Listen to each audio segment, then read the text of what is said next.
মোটে 20টা দিন বাকি আছে, তারপর শুরু হবে বাঙালিদের সর্বশ্রেষ্ঠ উৎসব দুর্গাপুজো।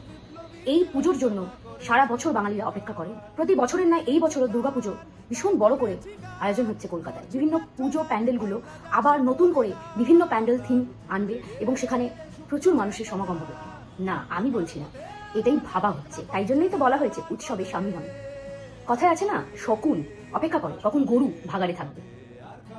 একটা মেয়ে, একটা নিষ্পাপ মেয়ে 36 ঘন্টা ডিউটি করার পর তার কর্মস্থান হসপিটালে, যাকে কিনা আমরা কর্মস্থানকে সেকেন্ড হোম বলি, সেখানে তাকে নির্মমভাবে তার সাথে যে অন্যায়টা করা হয়েছে তার প্রতিবাদে আজ গোটা বিশ্ব, গোটা দেশ, গোটা রাজ্য রাস্তায়। তারপরে কি করে আপনারা বলতে পারেন যে উৎসবে সামিল হন?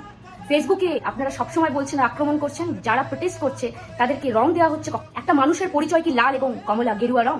আমার তো মনে হয় না। প্রোটেস্ট করার জন্য কোনো রং লাগে না, মেরুদণ্ড লাগে। শিরদাঁড়াটা না সোজা থাকতে হয়।